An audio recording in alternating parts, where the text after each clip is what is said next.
Welcome back to The Word in the Works, TWTW. I'm Pastor Ben Meyer with my co-host, Pastor Jason Goodham. We are in Chapter 8 of Volume 2 in the Public Works. If you're looking at that, I believe it's Chapter 16. Is that right? Yeah. Okay. And in this chapter, boy, oh boy, the monster comes out. Up until this point, the monster has been, well, painted as a good, right? He's not evil, he's good, but now all of these circumstances are at work, and that's what causes him to be evil. But boy, oh boy, when he starts acting in ways that are purely evil, he really starts acting in ways that are purely evil.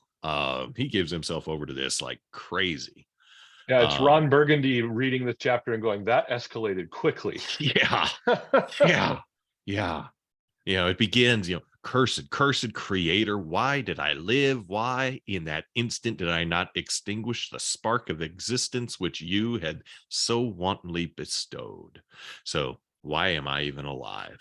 I should have, ended myself right then and right there. Again, kind of getting the supposed virtue of suicide that we see throughout this book, which is not so good. And after being rejected by the family, he kind of acts like a wild beast for a while.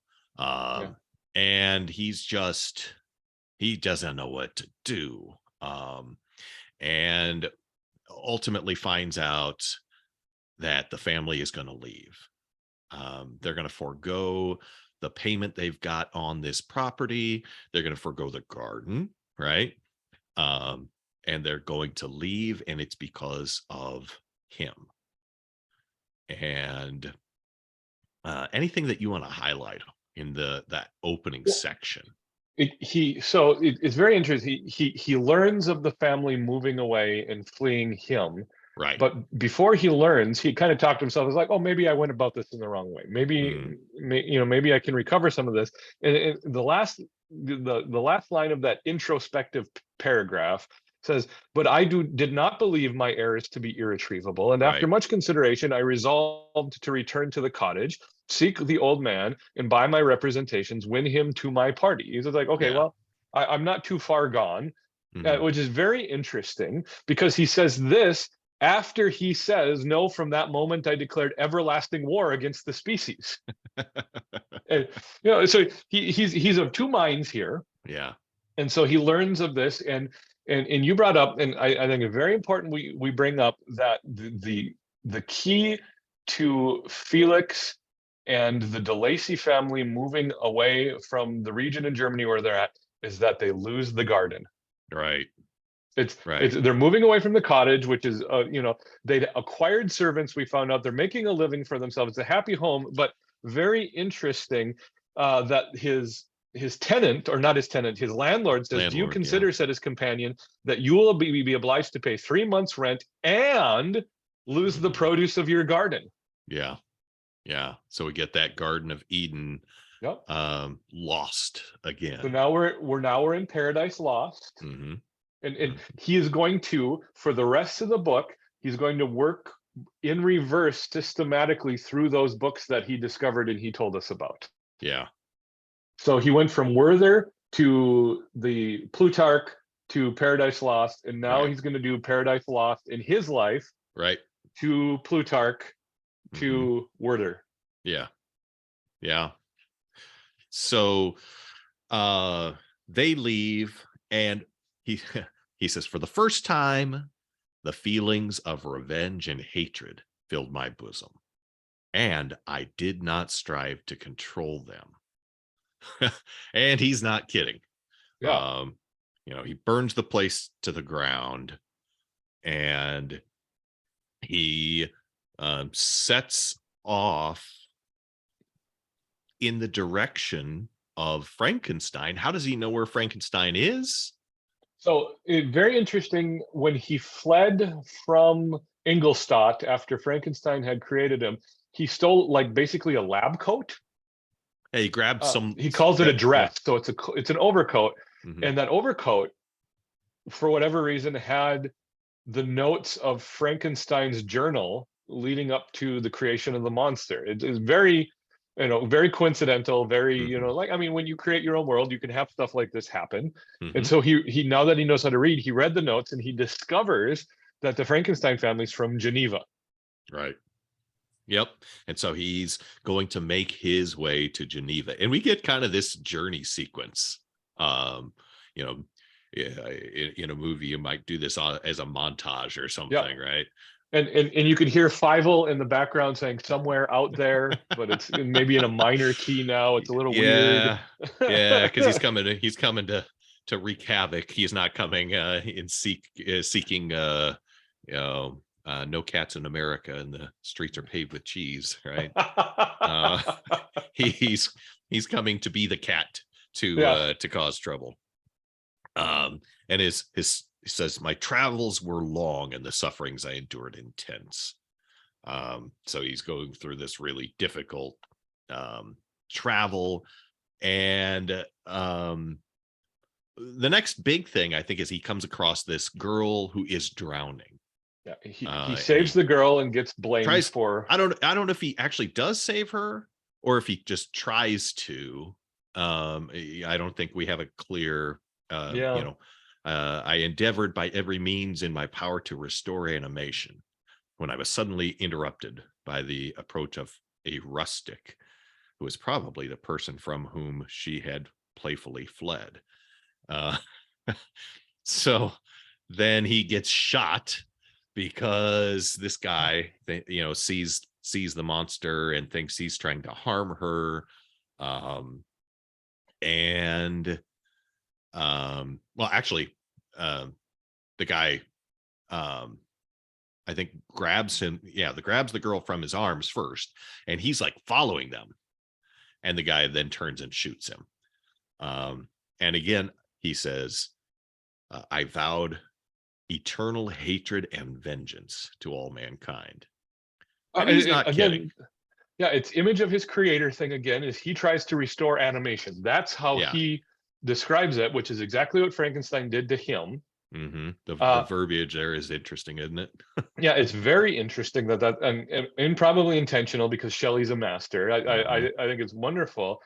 But what's interesting is here he discovers his own mortality. So this is Yeah. one of the Yeah. threads where she's feeding into the noble suicide at the end.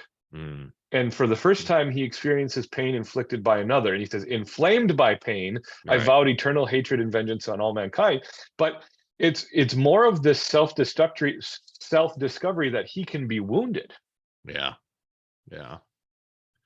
So then the next big thing that happens here is he gets to Geneva and he comes across a child, and he describes the child as being a beautiful child. This little child was unprejudiced. So he thinks There you go. again, Yeah. oh, it's just the problem of prejudice that people have in their hearts, but a child will not have such prejudice because it There's has to a be learned. yeah. Well, how does the child respond? The same way everybody else does. You're an ogre, which is the funniest line in the whole thing. You're an ogre, but the just the inner workings of his mind, as Shelley gives it, is like, oh, I know, I'll kidnap him. Yeah, That'll solve my yeah, problems. yeah. His plan is actually not to kill the child, but to kidnap the child and raise the child to know him as such a benevolent creature. Then the child, as it grows, can introduce him to the rest of society, and everyone will accept him.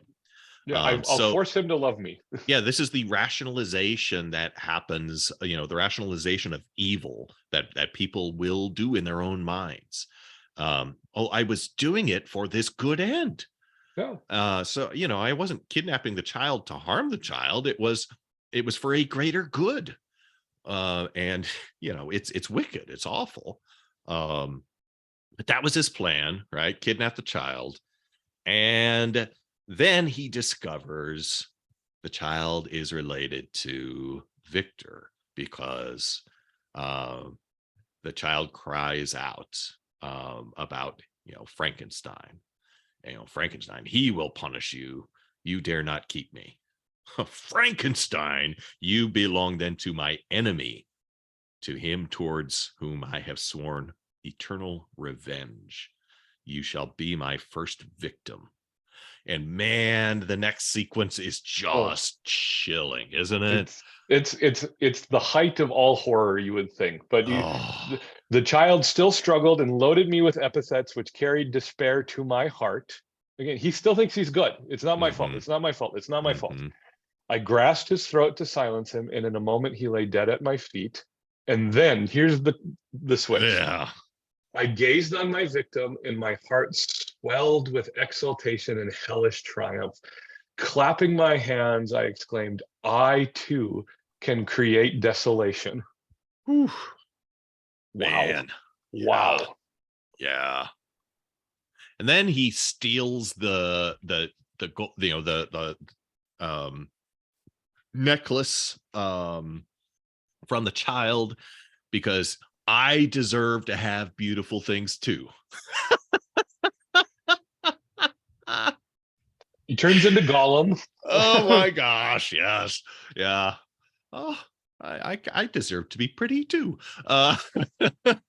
He wants this beautiful thing. He's been denied. He's going to take it for himself, which leads the way to him setting up.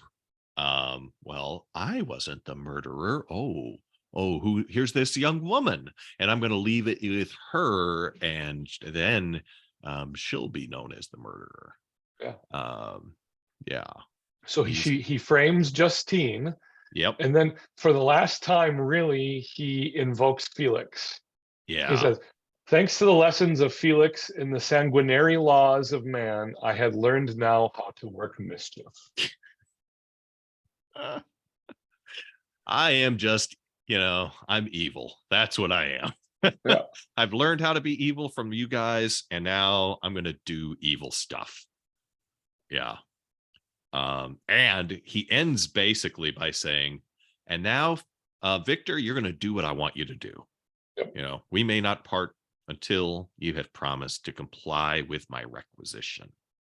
Yeah. So you are going to create a companion for me. That's what he demands. That's what he is going to, get out of Frankenstein. Yeah, and that's the whole thing. The rest of the book is the fight for the companion. Yeah. And the rest of the book is where the horror really comes in, as far as, here is this monster that is haunting you, and you can't do anything to stop it. This monster of your own creation, and this monster is haunting you and wreaking havoc in your life. And again, I think we get back to the whole idea of sin, and sin that is not dealt with by God haunts us, and you can't escape it, and you think for a while you're safe from it, and then it shows up again, and the consequences of it show up again, and it's just, you're waiting for the next time that happens. And sometimes it works out that our sin harms us, Mm-hmm. and sometimes it works out that our guilty conscience harms us. Mm-hmm. Where it's not necessarily the physical consequences of our sin, which happen because of sin, right? But that guilty conscience will always torment us, which is why the gift from God in Christ is the absolution. That even as Christians, God addresses our guilty consciences. Right. Yeah. Create in me a clean heart, O God, and renew a right spirit within me. Yeah. Okay. Anything else on this chapter? No, I'm looking forward to the rest of the book. It's just, we're really, really picking up pace. Yeah, chaos is going to ensue from this point forward, and it's a lot of fun. Body count starts to rise. It does very quickly. All right, very good. Join us next time on The Word and the Works. He gone.